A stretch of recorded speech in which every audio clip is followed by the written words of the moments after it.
when we do our risk analysis, I suppose, one of the risks that we faced early on was too much proliferation, and so we needed to have more focus.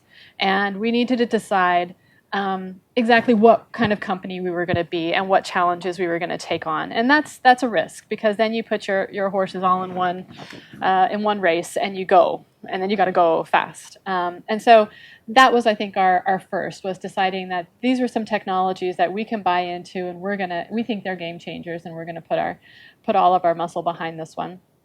And then you have to get the market to believe the same way that you believe that these are game changers and they're worthwhile, and that they should also get behind this technology. And so for us, that is kind of the education phase. And during that education phase, there's a lot of risk. And one of those risks is you die. Your company just can't keep going until the market catches up with you. So sometimes we say often, the best thing to do for a company is to just stay alive, stay in business, right? So if you can stay in business long enough, and the market can, for us, it's often been catch up with you and be educated, then they can start to see the benefits of this technology, have faith in this technology, and move forward. So I don't know if you all know about some of the cycles in technology.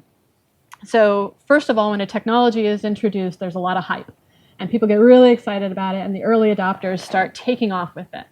And then, as often happens, maybe it's happened to you,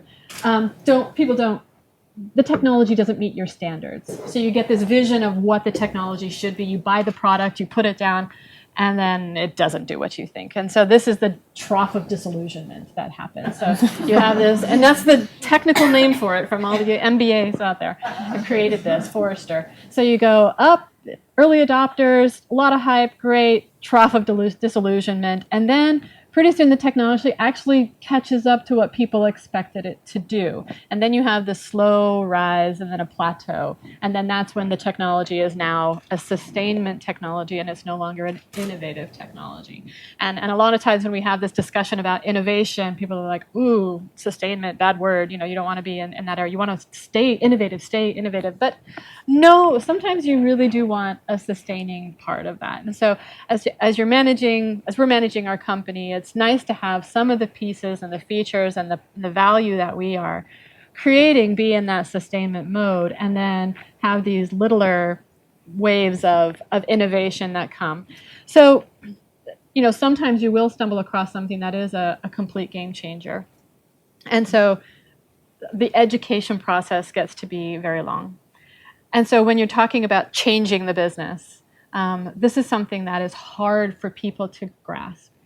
So, for example, this isn't on the robotics side, but on our patient self-service side, we come into a hospital and say, now your patients can come in, and just like at the airport, they can check in automatically by themselves. And they say, well, what do we do with our staff? Whatever else you want to do with your staff. You can have them do billing, you can have them be concierges, you can have them do all of these different things. And they're like, we don't do things like that. And our customers this is a high touch type of thing. And so when they come in and touch a machine, that's not warm and fuzzy like we want our patients to feel. But then you go and ask the patients, do you want to be dealing with a clerk, or do you want to be a machine? And they're like, well, the machine. A lot of them are this way, right? And they're like, well, this one knows my name. I don't have to, scream out what I'm here for. I can pay my bill right there without feeling like a person is nagging me. And what we did is we changed that relationship now so that the clerk is now called an ambassador or a concierge or other very much warmer terms, and your computer is the bad guy.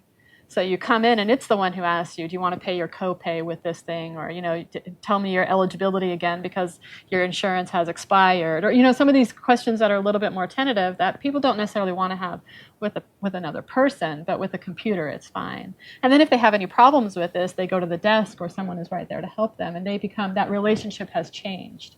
And so it's a small disruption, but it's a disruption nonetheless. And so when you insert technology, you're not replacing a non-technology solution for now a technology solution. You are changing the way that people are interacting with other people and with computers.